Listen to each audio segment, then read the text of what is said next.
Good morning. Maayong agagid sa aton nga tanan. Nagapasalamat kita sa Ginoo sang sining tion nga kita makasugod sa sining adlaw nga may dayaw kag paghimaya sa Ginoo paagi sa pamalandong sa iyang pulong. Gani subong nga tion, akon bagabasahon ang duha ka bersikulo diri sa 1 Peter chapter 4 verses 12 and 13. The word of God says, "Beloved, think it not strange concerning the fiery trial which is to try you, as though some strange thing happened unto you. But rejoice inasmuch as ye are partakers of Christ's sufferings, that when his glory shall be revealed, ye may be glad also with exceeding joy." May the Lord bless the reading of His Word. Ang ini nga pamalandong naton, magasugod kita sa isa ka palamangkutanon. Does God cause suffering or allow it? I know and I believe nga sa aton yang personal nga pagkabuhi, kadamo gid sang pwede naton na mention nga mga pagtilaw sa daw tion.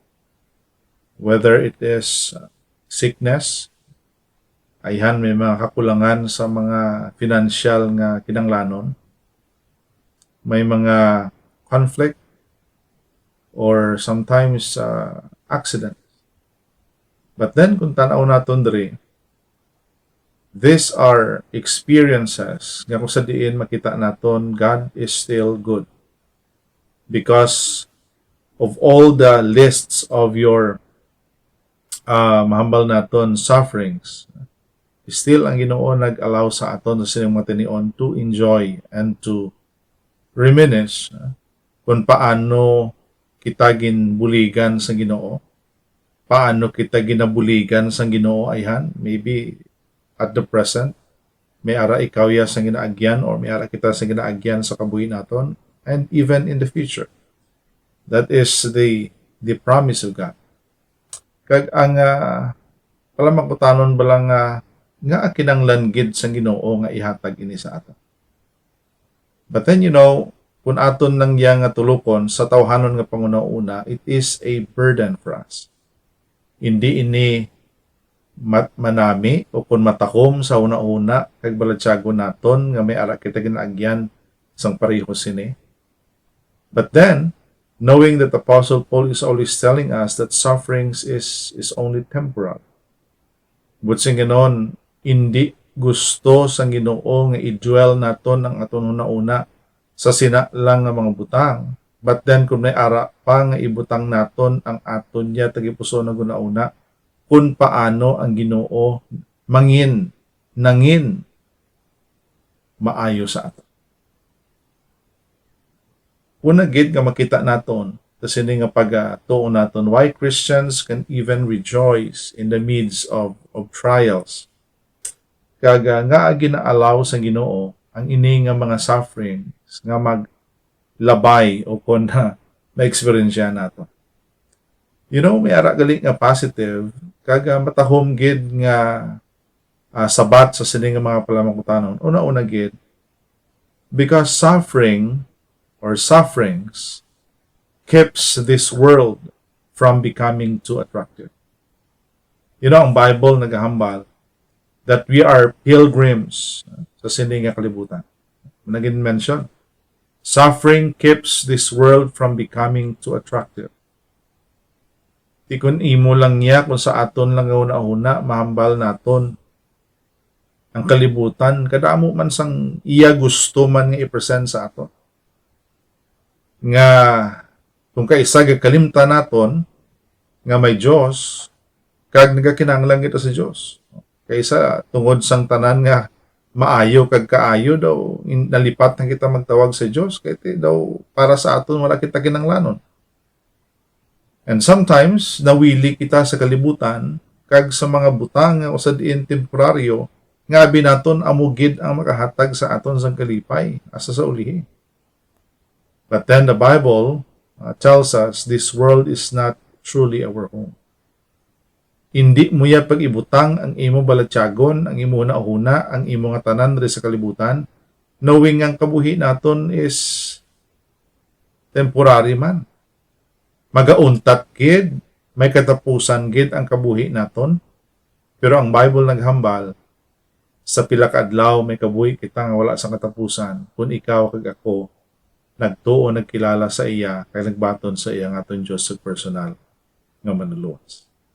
In other words, we have to consider nga ini nga mga sufferings or trials sa kabuhi naton is part of our growth, are part of our growth, and even ang aton nga padayon nga pagsalig sa Ginoo. So doon mo naton, this world is not truly our home because God prepared something better for us. Anong gin-prepare niya sa aton? In John 14, in-mention niya dira, let not your heart be troubled. You believe in God, believe also in me. In my Father's house are many mansions. Sila niya, magakadto ako dito, kag preparahan ko kamo. Pila ka adlaw, mag-danay kita, magkakita na kita abyan. Hindi mo ya pag i-assume nga ang imo yang nga kabuhi after sang kabuhi di sa kalibutan sa langit gid. Kung wala ikaw nakatuad sang imong mga kasalanan sa Dios, wala mo gintuuhan siya, kaginbaton siya nga imo Dios sa personal nga manluwas. You know, kung wala mo na natugyan ang kabuhi mo, nagsuffer ka, nagsuffer ka, ayhan sa mga pagtilaw, and you will suffer a eternal punishment. Hindi ka upod ang Diyos, kundi ka upod si Satanas. Pero ang gusto sa Ginoo nga, even though nga magsuffer kita sa mga struggles naton rin sa duta, but then later we will enjoy eternity knowing nga amo na ang luyag sa Ginoo sa aton. We have to preserve our testimony. We have to preserve our faith, our trust sa Ginoo. We will keep on focusing to what He can do, and He will do sa kabuhi naton knowing He is a faithful God. So may mga passages or mga pulong sa Ginoo nga makita naton diri in 1 Peter chapter 2 verse 11, Beloved, I beg you, nagapakitlooy diri si Apostle Peter, you as a sojourners and pilgrims, abstain from fleshly lusts which war against the soul. Sa kabudlay sa pangabuhi, sa kabudlay sa mga pagtilaw, ang luyag sa Ginoo, hindi naton niya pag-idwell ang aton nga self sa mga temptation, mga kalibutanon, nga mga butang, nga para lang makahatag ayhan sa aton sang alibyo sa ginabatsyag naton o kung makahatag sang temporaryo nga kalino o kung kalipay. But instead, ibutang naton sa tagipuso naton kuna-una, yes, I will accept, I will embrace ang sining mga pagtilaw, and yet I will continue to trust, to depend, and to believe on my God that He can do great things in my life. In Hebrews chapter 13, verse 14, for here we have no continuing city, but we seek the one to come. So katahom sa sini nga mga promesa nga ginhambal sa Ginoo sa aton. Magauntat man ang aton kabuhi, magauntat man ang mga pagdilaw, pero ang aton yang assurance tungod sang aton kangtanan sa Ginoo, magauntat ang mga pagtilaw sa kalibutan, magapadayon sang kalipay nga tuman dito sa langit na ginaman sa Ginoo sa aton. So not only the Bible tells us that we are pilgrims, but secondly, ano ay han kun ano kung wala sang suffering. Di ginhatag sang Ginoo ang ini nga pagtilaw. Gintagaan niya sang ginpanugutan niya nga mangin aton ang ini mga pagtilaw. So, sa piyat nga bahin, what if there was no suffering?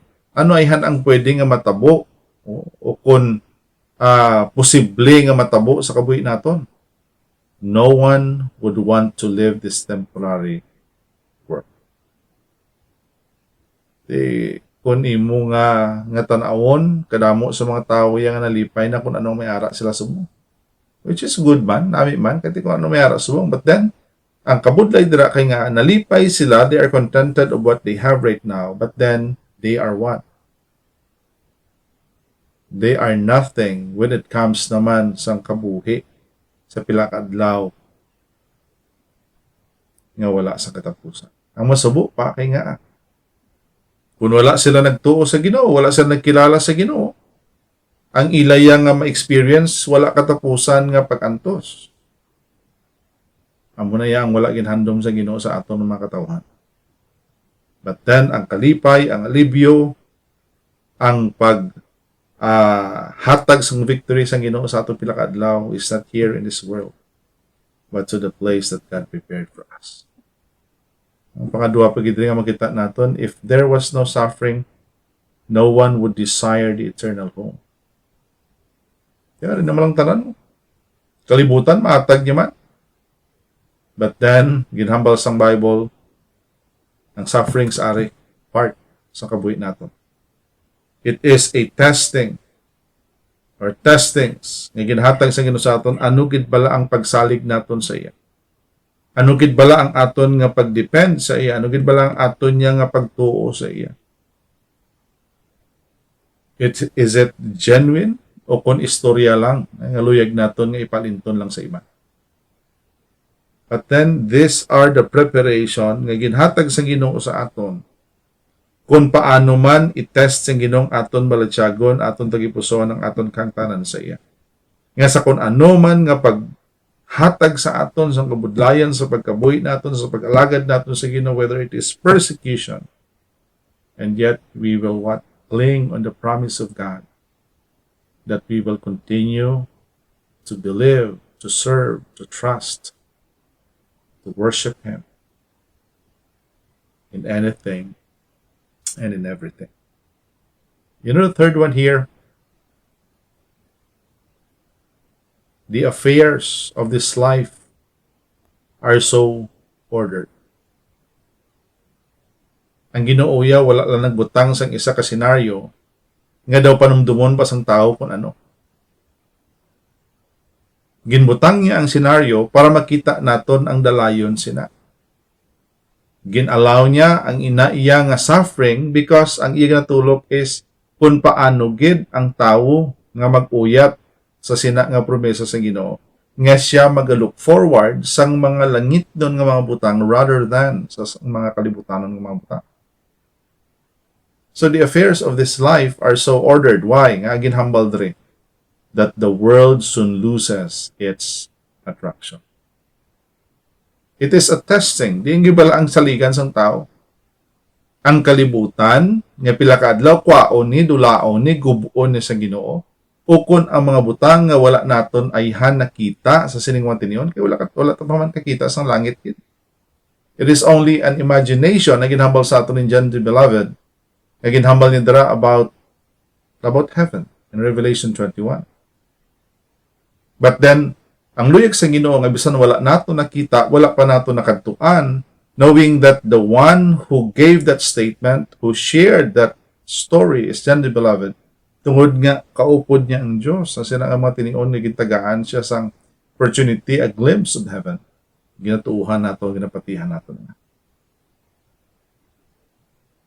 Pila ka adlaw gubon sa Ginoo inay kalibutan. Isla niya ini.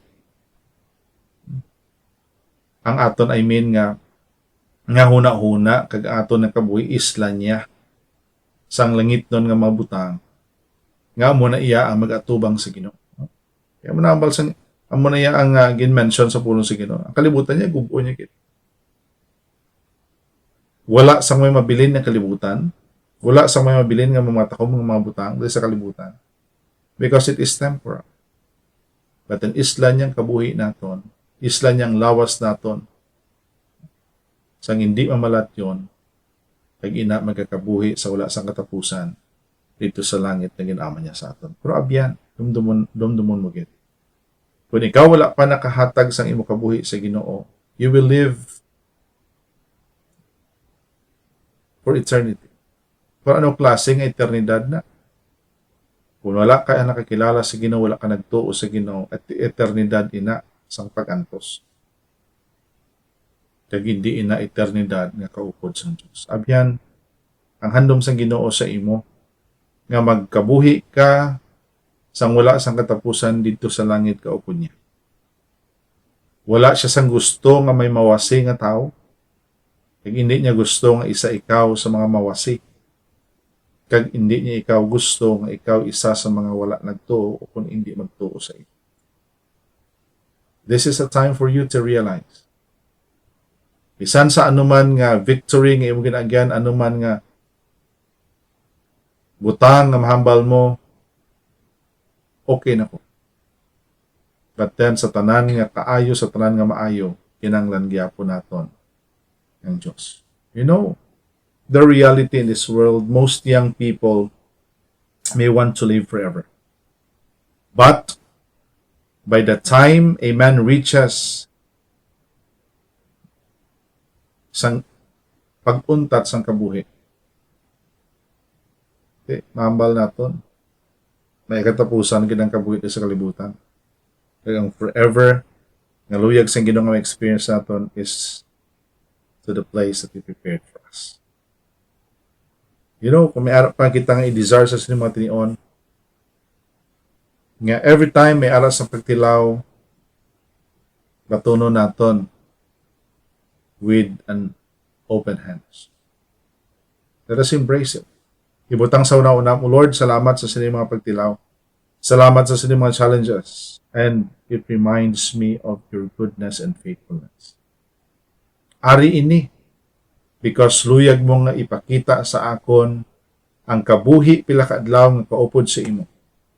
Ang kabuhi nga wala sa katapusan nga imo gin promesa, imo ginhatag sa tion nga ako, kami magatuo sa imo, magakilala sa imo, magabaton sa imo.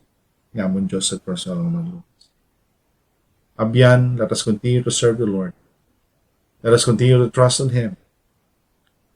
Let us continue to give our all before the Lord.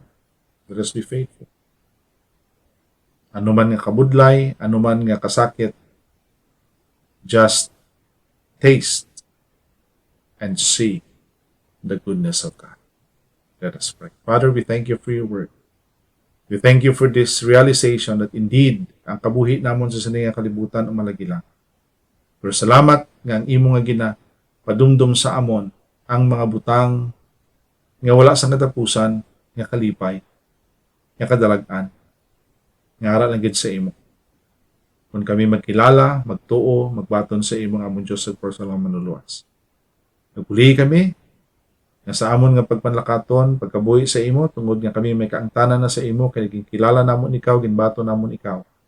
Buligi kami, nga mangin firm, mangin maalam, kung paano namon ikabuhi ang ini nga pangabuhi, nga naibaloan namon, nga madamo pa kami sa maagyan, ng mga kasakit, kabudlayan, samtang diri kami ginawa sa kalibutan. Buligi kami, nga maatubang namon, kaguli kami, nga magpadayon sa pagtulok sa imo, sa pagsalig sa imo. Salamat sa imo pulong, sa ngalan ni Jesus.